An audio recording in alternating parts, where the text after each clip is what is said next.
yeah, we're not allowed to start early. We're also not allowed to end late because you have to go inside and commit retail. So, but you guys are blessed because we're here. It's a beautiful Sunday morning, the Pacific Coast Sport Fishing Show. Nice weather, nice and warm, with a little bit of breeze. And you got probably the two most knowledgeable guys that there are on our local bluefin tuna fishing ground. And if you take notes, or you take electronic notes, or you have a photographic memory, plug it in. If you just sort of sit there and hope that you retain a little bit, try to retain as much as it can. But these guys, I've got little Captain Matt Bralla of the San Diego. Raise your hand, Matt. They can't tell you guys apart. You're like twins. And Captain Gavin Harbor of the Pacific Queen. They have caught a lot of bluefin tuna over the last few years. Again, probably more than anybody, just in terms of sheer numbers. All right, guys, I'm Captain Matt Bralla. I drive the San Diego. Obviously, one half of Captain's Concepts. Like Gavin said, we're going to go over daytime fishing. My boat's phrase is dark to dark. We do not fish in the dark. We fish in the hours in between them. So we target bluefin, usually business hours during the day, usually the toughest time to catch them. But I just want to go over a few rods and reels that I kind of see as essentials for what you're going to bring out. If we are going offshore, kind of just general stuff that you're going to need. I try to narrow it down as best I can. A lot of our fishing where we target fish anywhere from 5 pounds all the way up to 200 plus pounds. So it's hard to say you only need 2 rods, but I would say 5 essentials here with 1 extra that you can bring if you have it. But I'm going to start from the surface and work my way down, start from the lightest and go to heaviest. So the last year especially, we dealt with a lot of fish, and I'd call it like the 12, 15 pound range all the way up to the 40 pound range, bluefin, yellowfin, and fly line and baits was a huge part of our Fathom 15, the regular Fathom 15. This is my all-purpose 25 pound setup. This is an excellent reel. We've caught fish up to, I think, 80 pounds on this reel. I do like a 2-speed reel when we're fishing even this lighter line. Previous years, I was not a 2-speed guy. I thought you don't need 2-speed if you're fishing 25 pound, but we do hook a lot of 40, 50, even 60, 80 pound fish on 25 pound test in the last handful of years. And this 2-speed comes in a huge play when you hook one of those bigger fish on lighter line. Also, previous years, they didn't have the technology that would free spool as well as the star drag reels, but now they have them on. They're all good. These smaller 2-speed reels free spool excellent. So 25 pound setup, I like an 8 or an 8.5 foot rod, rated 15 to 30 pound, 15 to 40 pound test. Right here I have a CalStar 850L. This is probably my favorite 25 pound rod. That's that CalStar L series 700, 800, 850, 900. Excellent 25 pound rod. The way I have this reel set up is very crucial on how we fly line. I have this set up with 30 pound braid to 15 to 25 feet of fluorocarbon.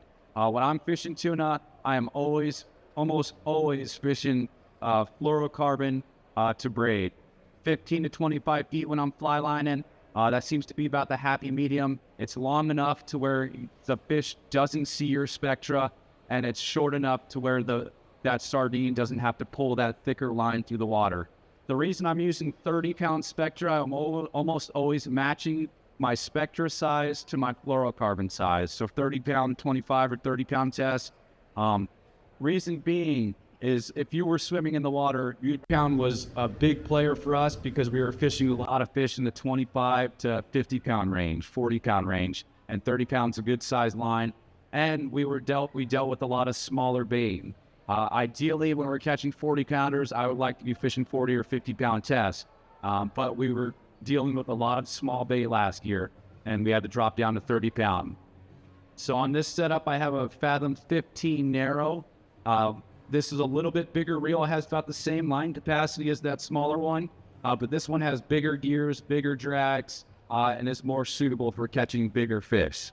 Still excellent free spool. I was able to fish those small baits exceptionally well on this setup, and I have it rigged up basically the same way. I think I have 40 pound Spectra on here to 15 to 25 foot of 30 pound or even 35, sometimes 40 pound on this setup. And this is a Seeker TAC 80. It's like a 8-foot, 20 to 50 pound rod. Next up would be my 40 pound setup. When I started seeing 30 to 60 pound fish, this is the rod I went with, or if the fish were a little more aggressive or we had bigger bait, this is the one I would go with. Basically the same kind of setup. We just bump up in reel size, bump up in rod size. This is a Fathom 25 with 40 pound Spectra on a CalStar 6480. 15 to 25 feet of fluorocarbon, just like I said. That seems to be the happy medium. If you go too long, that bait fish has to pull a lot more thicker line around than if you go too short. What I want to talk about is the hooks here. Last year, like we said, a lot of small bait and a lot of weak bait, especially in the summertime. We dealt with weaker sardines. One hook I definitely highly recommend putting in your arsenal is this Gamakatsu Nautilus hook. We're not associated with any brands at all. This is just what we fish with, and I relied heavily on this hook last year. It's a little bit lighter wire. The industry standard is the Owner Mutu. For the most part, if you're fishing 40 or 50 pound tests, even 30 pound tests sometimes, and you have bigger bait, this is the hook that I use. But this Gamakatsu Nautilus came into play almost all year long. They come in all kinds of sizes, size 4 all the way up to size 3. I generally fish them in size 4 to size 2 depending on line size and bait size. But when that small bait was in the hand wells, I was able to fish a size 4, size 2, and size 1 and give fights and land my fish very effectively with this hook. And heavily on lures. Seems like later in the season, fly line baits are the way to go. Beginning of the year, the fish are deeper and they're feeding on more bait fish or something like that. For some reason, they are just on the jigs a little bit better. So my next setup would be like a 50 or 60 pound rod. Right here I have a Talica 12 rigged up with 50 pound Spectra. And I run a little bit longer leader when I'm fishing a jig, like Colt Sniper style jig or any style jig really. I generally run 30 to 40 feet of fluorocarbon for a few reasons. I feel like it gets a bit better. There's more invisible line in the water. That fluorocarbon is technically invisible underneath the surface of the water. Definitely gets more bites with the longer leader. But if you go too much line, it's the same deal with where you're fishing your bait. It has a lot more thicker line to pull off the reel. So 30 to 40 feet seems to be the happy medium there, perfect size, where your lure's going to fall good. It's not going to be slower because of that heavier fluorocarbon. But 50 or 60 pound tests, what I normally fish on those sniper style jigs. Obviously, if you are targeting bigger fish, you can bump up in line size and bump up in lure size. But 50 or 60 pounds kind of what I live on in the springtime when we're targeting anywhere from 15 to 80 pound class fish. For rod, anything in the 7 to 8 foot range, rated 30 to 60 pound, 40 to 80 pounds, something like that, just your standard 50 or 60 pound rod. As far as lures goes, there's a handful of lures we like to fish, and I'm going to start with how high they are in the water column. When we're fly lining, you have fish around the boat and they're boiling around. One lure that myself and Gavin really love to fish is this Chrome 6X Junior. A Chrome yo-yo jig is absolutely lethal when the fish are up high in the water column, especially when they're those 30 to 60 pounders. This is absolutely, they're addicted to this thing sometimes. It's crazy. But myself and Gavin, we've talked about it before where we'll walk up to the house, we've been catching them fly lining, and we look at the meter and go, oh, we're going to catch them on the 6X. You could absolutely call your shots when the fish are around the boat, they're boiling, and they just start backing off on that fly line bite. Everyone's fishing 30, 40 pound fly line. They're boiling close to the boat, but they just stop biting the baits like they were. You pick this thing up and you yo-yo it just like you would a yellowtail. Cast it downwind, have the wind at your back, cast as hard as you can downwind, get it at a 45-degree angle where, say, you're down 200 feet, wind it up 50 feet, and drop it back down, and just repeat the process until you're straight up and down. When the fish are anywhere from, I'd say, 60 down to 250 feet, this lure really comes into play. Next up, once those fish start getting down 150, 300 feet, these Colt Sniper style jigs are absolutely dynamite, especially in the springtime season. For some reason, they really get on this. When the fish are hanging with the boat, they're not boiling, but they're around the boat. And this is really when we get bites on these Cold Sniper dart style jigs. Two things to think about when you're selecting your lure is how the fish are biting the lure. To really dial in the presentation, I rely heavily both on the Shimano Cold Sniper and the Daiwa Zakana jig. If I notice guys are getting a lot of bites on the winds, I'm going to go pick up that Cold Sniper. I feel like that Cold Sniper swims better on the way up. If I notice guys are getting bites on the fall, that's when I grab this Daiwa Zakana jig. If you place both of these in the water and they're attached to your rod and you jerk them up and down, that Cold Sniper is going to fall butt first and kind of doesn't flutter very much. But this Daiwa Zakana will get sideways and shine and flutter, and this thing gets bit really good on the fall. And it will get bit, they'll both get bit on the fall, they'll both get bit on the wind, but if you're truly trying to dial in the bite, something to think about if you notice guys getting bites on the wind or on the fall. One thing I also like to add, these jigs do not come stock with good hooks on them. If you're buying any of these lures, you're definitely going to want to change out the hooks there. And for me, I'm a Spectra to fluoro guy. Treble hooks just do not mesh well with Spectra to fluoro. We tend to pull hooks a lot on the treble hooks. I rely heavily on these ringed live bait hooks. I see a lot of guys put those inline single hooks on there, and for some reason we lose a lot of fish with those hooks. Those standard inline, I think Gumgatsu and Ono both make a pair of those. For some reason it just does not grab as much meat as this ringed live bait hook. And one advantage with this ring live bait hook is you have that ring on there, and that'll give you another pivot point where those bluefin, I'm sure if you guys have caught them, you felt them shake their heads. The less leverage you can give that fish to pull this lure out of their face, the better. When the weather gets choppy, springtime is notorious for this. They're still biting those Cold Snipers, they're still biting those Zakanas, but they're tough to get down to the fish. The fish are blowing right through the boat, or they're down a little bit deeper, and it's tough to get down to them straight up and down. All these lures work best when they're either straight up and down or on the downwind side. Once you get the wind in your face and you have your lure way out away from the boat, you are not fishing your lure correctly. You have tension on your jig, and it's just not falling with slack. Once that wind picks up, it's choppy out, you're probably going to have to deal with that regardless. Can't control the weather. We rely on what the full day boys call a hot dog style jig. Those West Coast Jigger HDs, the Daiwa SK jig, Shimano flat ball, and the 170 to 250 gram size, especially when it's windy, can be absolutely deadly. These things sink a little bit faster, and they do flutter on the way down, so they are fishing on the way down. This thing has caught us a lot of fish when it's been tough to get those Cold Snipers down and they still want to bite some style of jig.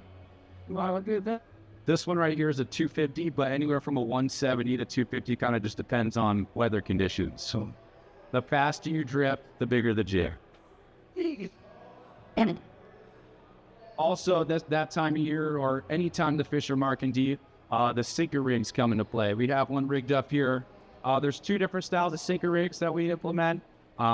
First one, I'm sure you guys have all fished a rubber banded sinker, where you have your hook tied on and you have a rubber band above the hook there, and up this way. I have a rubber band attached above the hook there, and that rig works excellent. I'm not going to say that rig does not work at all, but that rig is notorious for tangling. If you guys have ever fished one of those sinker rigs, if you sink it too fast, your line wraps around the sinker, and then you're not fishing effectively. When we do fish that sinker rig, and I do think that thing gets bit better when there's mixed fish out there. You say you're on a school and it's 20 to 200 pounders sometimes, or 20 to 100 pounders. They're going to be mixed throughout the water column there. The smaller ones are going to be up high, the bigger ones are going to be down deep. And sometimes fishing your way down will get you more bites. Slowly fishing your way down will get you more bites. So that rubber band sinker works pretty good in that situation, or when the weather is flat calm, because you can actually sink it slow and keep it straight up and down. But a couple years ago, we were fishing in the wind, and we were fishing big ones. and I was seeing fish down 500-600 feet, and we just could not get down to them with those rubber bands. Everyone was scoped out. They'd have no line left on the reel, and by the time they were down in the zone, they'd get a bite and they'd get schooled. We were losing these big ones. We were fishing like 150 to 200 pounders, and they were marking really deep. And I just couldn't take it. I knew there was fish there. I knew we could get bites. That's when I came up with this drop shot rig. I'm sure you guys have seen that. This works excellent. So what you're going to do is you're going to take a ring circle hook. We're always fishing circle hooks for these bluefin, tied directly to that ring. And then you take another lighter piece of line and tie it to the bottom section of that ring, keeping that hook straight up there. When we first started doing it, we were tying 15, 12-pound tests. I thought you didn't want to keep your sinker on the line. I thought you wanted to hook the fish and break it off. Sinkers are expensive, I know that. So we started adding 40 or 50-pound mono, and we've been catching plenty of fish and getting our sinkers back as well. The beautiful thing about this rig here is, as you can see, it's streamlined. Once you put your bait on there, you can sink that thing as fast as possible. You cannot sink it too fast, and you will get bites sinking it full rack, full speed down to where the fish are. The beautiful thing about this rig is sinking it fast, and you can feel your bait. The first time I ever hooked a fish on it was my second drop. We were marking fish from 250 down to 500 feet, and I watched my line. My 250-foot mark went off. I slowed it down, stopped my spool, and started sinking it out slow, and I could feel my bait fish twitching. Felt my bait fish twitching, and then I felt it start panicking, and boom, got a bite. 170-pounder second drop. Beautiful thing about that, when you fish those rubber bands, if you're tangled up, you don't know what's going on. If your bait falls off, you don't know what's going on. A few different ways I like to fish this Bralla rig or drop shot rig. If it's really windy, we really struggle with keeping our line straight up and down. And that's why we came up with this rig, is trying to keep your line vertical when you're drifting really fast. So one of the techniques I do is, if the captain is marking them 250 feet to 350 feet, I'm going to sink it all the way down to that 3. The boat is drifting really fast. I sink it down to that 350-foot mark, stop my spool, keep it in free spool, and just hold it there. Because the boat is drifting fast, you're basically going to slow troll your bait up through that zone and scope it up through the zone. When you're doing that technique, you're going to be changing your bait out a lot. You just get it down to that bottom section, hold it there, and kind of scope it out until you're out away from the boat there. You got a big angle on your line, wind up and get your bait. With these sinker rigs, it is really, really important that you are actively fishing. For some reason, as soon as you put a sinker on someone's line, they think you're fishing on the bottom, they think you're fishing for catfish or something. They put their elbows on the rail and just hope for the best. With these sinker rigs, you need to be actively fishing. It's just like fly line fishing. You want to be changing your bait often, moving it up and down through the water column. A lot of bites happen on the sink, a lot of bites happen on the line. So the guys who are cranking or dropping more than the other guy are going to get the bites. So moving out that up and down through the column is huge. You know who's hooking the bait? Yeah, so with these sinker rigs, you're going to hook them through the lower jaw, up through the tip of the nose to keep the mouth shut. Frankenstein. Another technique that we have, guys struggle getting that hook through the lower jaw, up through the tip of the nose. Another way you can do it is just put it in the mouth through the tip of the nose, just like you hook through the fish. A lot of guys beat their bait up when they do that. So if you're struggling, just put the hook in the mouth, up through the tip of the nose. So those, what was that, 5 rods would cover you up. For the sinker rig, I didn't go over tackle, but something like this, Fathom 40 on a 7 to 8 foot, rod rated 40 to 80 pound or 50 to 100 pounds, something heavier, because a lot of times when we are fishing these sinker rigs, we are fishing big fish. Your standard 8 or 100 pound rod would be ideal. 80 pound Spectra, what I really like to fish once I get up in higher Spectra sizes is Power Pro Max Quattro. I rely heavily on that 80 and 100 pound Max Quattro. That line is extremely thin and extremely strong. It helps you stay vertical when the boat is drifting fast, and it gets you down to the zone a lot faster. One thing you are going to need to do, though, if you go with non-marked Spectra, is mark your line. Really, really important. If you guys are not marking your line, you definitely need to do that. If you're not fishing the colored Iserline mix, multicolor Spectra, and it's marked every 100 feet. But get yourself a Rapala line counter, and on the way out, get yourself a Sharpie. Let that line off the back of the boat and mark it every 100 or 50 feet. That is crucial. I do it even when I'm yellowtail fishing at the Coronado Islands. I want to know where my lure's at all times. Really, really important. One other setup for daytime fishing. I'm sure you guys have all heard about the night jigging craze. If you have it, definitely bring it. If you want to purchase one, I would say if you want to get one rod that covers everything, something in the PE 4 to 8 is what you're going to be looking for. All these rods are rated PE, and that's basically the line rating. 4 to 8 would be 40 to 80 pound. If you add a 0 to the number, it'll give you the line rating. So PE is just how they call braid. I don't know why they do that, or why we call it braid and not PE, but PE line is what they're using, and that's just Spectra. So 4 to 8 is what myself and Gavin both fish during the daytime. That's the best all-around rod. You can fish 150 gram jigs up to 200 gram jigs. If you guys are not in that vertical jigging market, you definitely need to be there, because it is lethal sometimes. Sometimes it's the best way to catch a fish when they're not biting anything at all.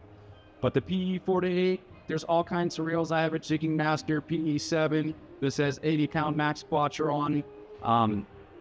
But Ocean Jigger 4000, the Max O reels are good. Fathom 40 if you're on a budget is an excellent reel as well. Fill it with 80 or 100 pound max quattro, 100 pound leaders, 30 or 40 feet, and those 150 to 250 gram jigs. And you have an excellent setup to catch any size bluefin during the daytime. But I think that covers daytime fishing. Does anybody have any questions? Gavin, take it over. I'm going to give away the last year business cards. All right, good morning, guys. So Matt just about covered every cards. Okay. Matt covered a lot of stuff for nighttime, or for daytime fishing. I'm going to talk a lot about nighttime fishing. A big thing that I would like to say, what Matt talked about, a lot of the stuff that is important is not the specific lure that he's talking about fishing. It's a lot of how you are preparing your tackle, talking about what size Spectra you have tied on to what rods, how long your leaders are going to be, what hooks you match up with your lures. A lot of that is probably more important than the brand or specific lure that you're fishing. Is how you fish your tackle. For example, if you have a 100 gram Cold Sniper attached to whatever rod that he's talking about versus a 100 gram Cold Sniper tied onto something that has really heavy Spectra, and you have way too long of a leader, the amount of bites you're going to get is going to make a huge difference. The amount of fish that you're going to land is going to be a huge difference as well. So exactly how you have your tackle rigged up, as far as how much Spectra you have on, what size your Spectra is, that stuff is very important. And a lot of that style, how his rods are going to be set up, is going to also roll over kind of into how I have my nighttime stuff set up. So nighttime fishing, a lot of times, a lot more simple. You're not going to need a whole lot of rods. One thing, though, that we've noticed over the last few years is a lot of people have kind of got in their heads when you're nighttime fishing, you want a massive reel, massive lure, massive rod, and all that stuff, which sometimes you need that, and a lot of times that works, especially if the fish are really aggressive. But what we've noticed in the last couple of years, a lot of times, is now you kind of don't have one nighttime outfit. You kind of need at least 2, maybe 3 nighttime outfits to really cover your bases for all types of, how aggressive the fish are, the size of the fish, as well as the conditions of the ocean. If it's windy, if the boat's drifting fast, if the boat's drifting slow, if the fish are up really shallow. Sometimes we see them as high as 100 feet at night, and a lot of times we're seeing them as deep as 500 or 600 feet down at night. So you kind of can't have one specific rod that's dedicated for nighttime fishing anymore, in my opinion, if you want to be real effective. So as far as tackle goes, I'm going to start off with what I would say my go-to. If the fish would let me, I would always fish this outfit at night, because this is a really heavy outfit. Whatever size fish comes my way, I'm going to be able to land on this outfit very quickly. So as far as the outfit goes, I've tried a multitude of different reels for nighttime fishing. You kind of have to find that balance between a reel that free spools very well, a reel that holds enough line, and a reel that is powerful enough for you to land your fish, but also a reel that is small enough and light enough to where you're not going to need to go to the gym before your trip to tow that reel around the boat the whole time while you're fishing. For me, it's a Talaga 25. We've caught over 300 pounders on this setup right here. This reel free spools phenomenally. It holds plenty enough line, and it's a light reel in my hand. So this is my go-to, especially for nighttime fishing, especially for bigger fish. This is what I like to use. And I have this set up with almost to the top with 100-pound Spectra. This is that colored line that Matt was talking about, that Iser line, multicolor line, and it's 100-pound, and it changes every 100 feet. They do make some colored lines that change every 30 feet, every 10 meters or so, which is great. But when you're in the heat of the moment, the fish are biting, or you just got woken up out of your bunk at 2 in the morning, it can be really difficult to know where you're 300, to know if you're 300 feet down when you're counting it off every 30 feet. So it can be difficult. 100-foot lengths, I really like 100-foot lengths. One thing that if you're extra and you want to do a little bit more, you can do with this is you could put a little Sharpie mark halfway through your 100-foot mark, and that'll give you every 50-foot marks, and that's helpful as well. As far as the leader that I have tied on here, this is the wind-on leader. I'm a big fan of wind-on leaders for this style of fishing. I'm fishing anywhere from 130 to 200-pound line. At nighttime, you can really get away with heavier stuff, especially when it's a shorter piece of only 25 feet or so.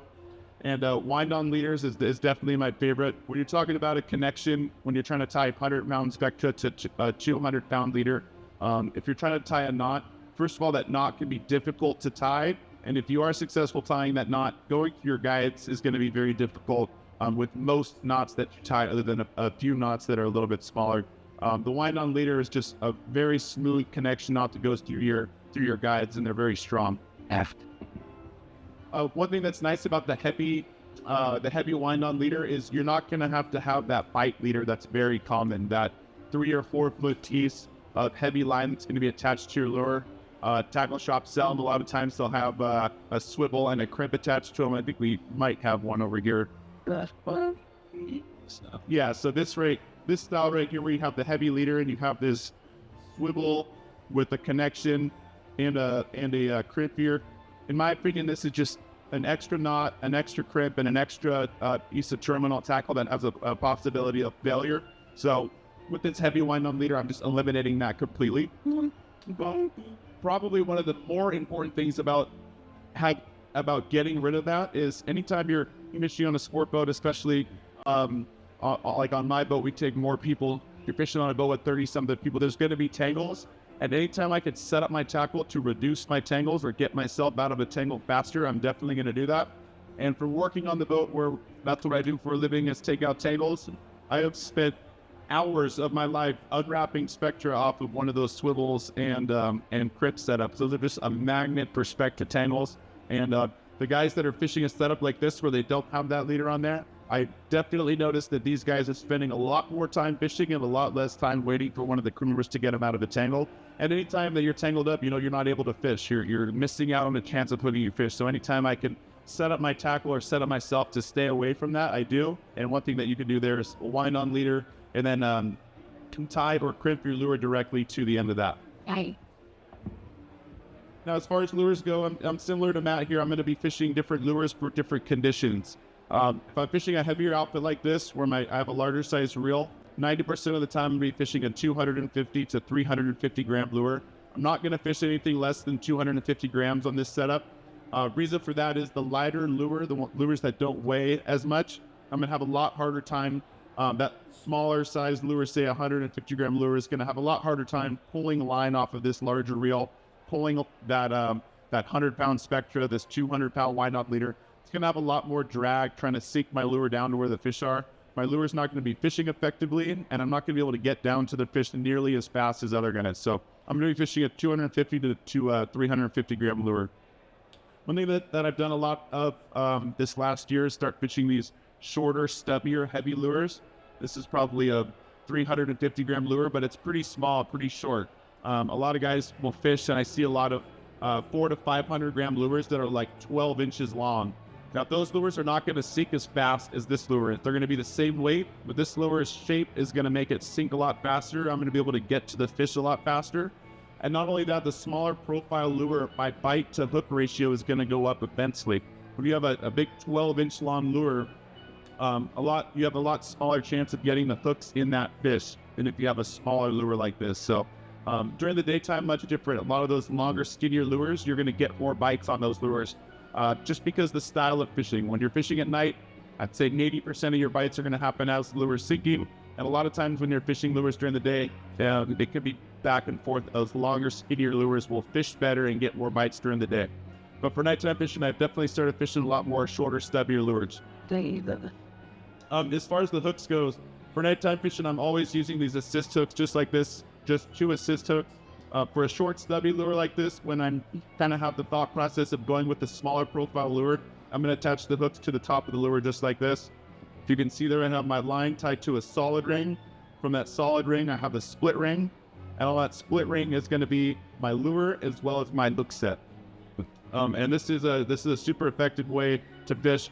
Anytime there's fish over 60 pounds around the boat, I'm going to be fishing pretty much this and this only. I'm not going to be fishing any lighter setups. And this is also the setup that I'm using if the fish are biting, no matter how big they are. If they're small ones, I'm going to be fishing this. One thing that's important about nighttime fishing, guys, is if you've done it before, a lot of our nighttime fishing is what we call stop and go fishing or short stop fishing, where I'm driving the boat, I see a school, I stop the boat. Fish might only be around the boat for literally 1 to 2 minutes. And in those 1 to 2 minutes, we're able to hook fish and then the school leaves. One thing that's important, and I really try to stress to my guys nighttime fishing, is you always want to fish the heaviest tackle that you can get away with, because some of those nights there might only be an hour or 2 hour window where the fish are around or where the fish are aggressive and biting. We want to be able to catch as many fish as possible in that short window. If we're doing that short stop style fishing and the fish are 100 pounds, and I have a guy that hooks a fish on maybe a 50-pound outfit, he has a good chance of catching that fish, but it might take him an hour to wind that fish in. Meanwhile, I have 30 other guys on the boat that aren't able to hook any more fish. The school is long gone, and now we're just waiting for this one guy to catch that fish. And our window of opportunity might be over now. So fishing the heaviest line and the heaviest outfits that you can get away with and still get bites is something that is important anytime you're fishing offshore, but it's something that is especially important when we're nighttime fishing. Now, I would say being on the boat, a lot of times this would be the only outfit that people would fish at night. One thing that we noticed, especially in the last couple of years, but especially in this last year, is we spent a lot of time catching smaller fish at night, catching 15 to 50-pound fish at night. Now, obviously, we would love to catch that size fish on this because they can wind them in really fast and we don't lose too many of them. But one thing we noticed, when the fish get smaller and typically when the fish get smaller, the fish get higher in the water column. We had a lot of fishing where we would stop the boat, we'd have a lot of fish around the boat, and everyone's fishing these big heavy lines or these big heavy rods, big heavy lures, and we're just occasionally catching a fish. And same as Matt, when he's seeing fish on the boat and we're not catching them, my mind just spinning. I'm like, there's fish on the boat, we have to be able to catch them some other way. One thing that was a huge part of our program on the Pacific Queen last year was fishing in lighter outfit at night. And I want to stress this is specifically when the fish, I would say, are under 60 pounds. When they're in the 15 to 60 pound range, we caught a lot of fish on an outfit just like this that we would not have caught on this heavier outfit. Now, Matt was talking about his daytime outfit where he's fishing 50 or 60 pound outfit to fish a Daiwa Sakana or a Colton Amber style lure. That is the same outfit that I'm going to be talking about here. We're just going to be fishing that at night. The way you set it up will be the same. I'm going to have 50 or 60 pound Spectra filled up almost all the way to the top on my reel. Lighter Spectra. This isn't going to be 100 pound. This is going to be lighter Spectra. And I have a lighter leader on here. I'm going to have 30 or 40 feet of probably 60 pound fluorocarbon tied on the ending here. And what's just as important is that is a smaller size reel. This is basically the same setup as this, but everything's smaller. The line is smaller, my Spectra is smaller, my fluorocarbon leader is smaller, and my spool and my reel are smaller. This setup right here, being that everything is smaller, my lure, when I'm talking about fishing 100 to 170 gram lure, my lure is going to be able to sink into the water column where the fish are a heck of a lot faster if I'm fishing it on this outfit versus I'm fishing it on this outfit. If I were to tie on this 150 gram lure on this outfit, it would probably take me twice as long to get down to the fish. My lure is not going to fish effectively as it should on this outfit versus this outfit. So this is definitely something that came into play last year for me immensely, and it's definitely something that's going to be a big part of my program on the Pacific Queen this upcoming year. As far as lures go, Like I said, this is kind of a specific outfit. We're seeing that smaller size fish around the boat and it's difficult to get bites. That's when I'm going to grab this. A couple different lure options. Daiwa Zakana, they make a 130 gram lure. Those are awesome. Those work well. I switch out the hooks to just 2 assist hooks on the bottom, just like this. Another lure that we like are these Daiwa TGs. They're an expensive lure. They're made out of tungsten, but they're a small lure that is heavier. They're heavier than lead. So just this small lure right here is still 180 grams, I believe. So those lures were super effective for us last year on the smaller size fish. The Daiwa SK jigs in like the 140 to 170 gram range. Those were also super effective for us last year for that smaller fish when they weren't as aggressive. As far as fishing, how you fish these lures, when I'm on the boat and I'm giving this same sort of speech to 34 guys that are going to be fishing on the boat that night, I can't tell all of these guys to cast their lures downwind, fish technically on the wrong side of the boat and fish their lure towards the boat, because just the mechanics of it does not work when I have the whole boat doing it. But if you're on the boat and if you're on whatever boat you're on, something that to be huge and is very important is going to really be fishing on the wrong side of the boat, fishing your lure downwind and kind of fishing it as it's coming towards the boat like Matt was talking about. You're going to either want to do this on the very front of the boat or the very back of the boat. You're not going to want to be mid-ship with the wind at your back, because you're not going to be able to go around the stern or around the bow when you need to, when you do hook a fish. What I do on the Pacific Queen is I go to the very front of the boat, I cast my lure downwind, and my goal is to get my lure down to the depth of the fish by the time my lure is straight up and down. Your lures are always going to be fishing the best when they're straight up and down. All these lures are called vertical lures. They are designed to be fished vertically. They're not designed to be fished scoped out away from the boat with the big angle with the wind in your face. Now we talk about conditions a lot. How far I cast downwind is going to depend on the condition. It's going to depend on how windy it is, how fast is the boat drifting. It's going to depend on how heavy my lure is. If I'm having to fish a smaller size lure and the fish are pretty deep, I'm going to have to make a very far cast downwind for that lure to get down to the depth of the fish by the time it's straight up and down.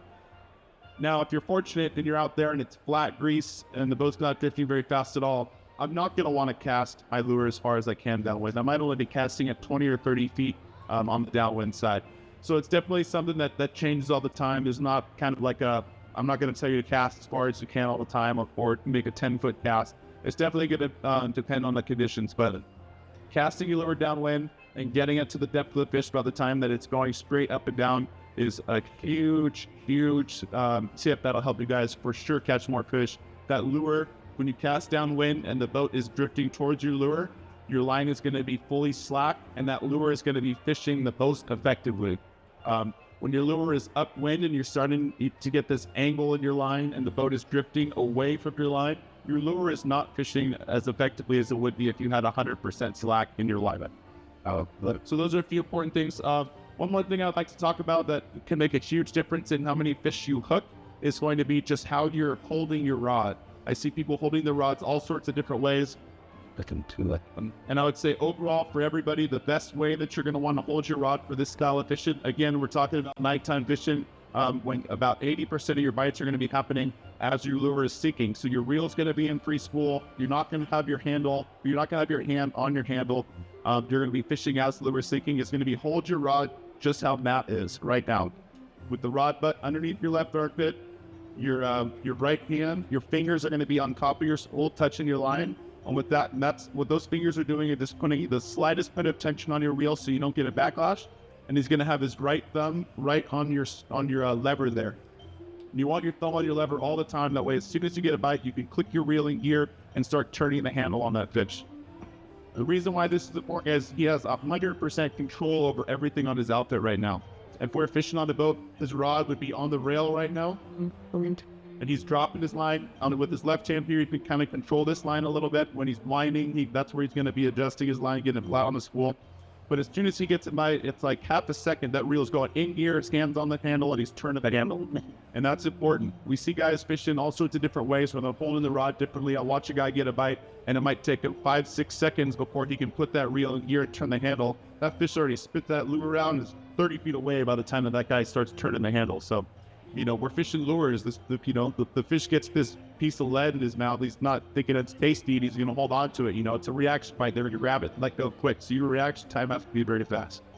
Another thing that I see, guys, is guys dropping their lures down. They get to the zone, especially with smaller fish. We see this a lot of times with like 15 to 60 pound fish, where guys, we get a lot of bites. These fish are swimming by these lure at 1,000,000 miles an hour. It's not like the 200 pounders that are just going to completely swallow your lure for a shot. A lot of times these fish will bite the lure a few different times before you can actually hook that fish.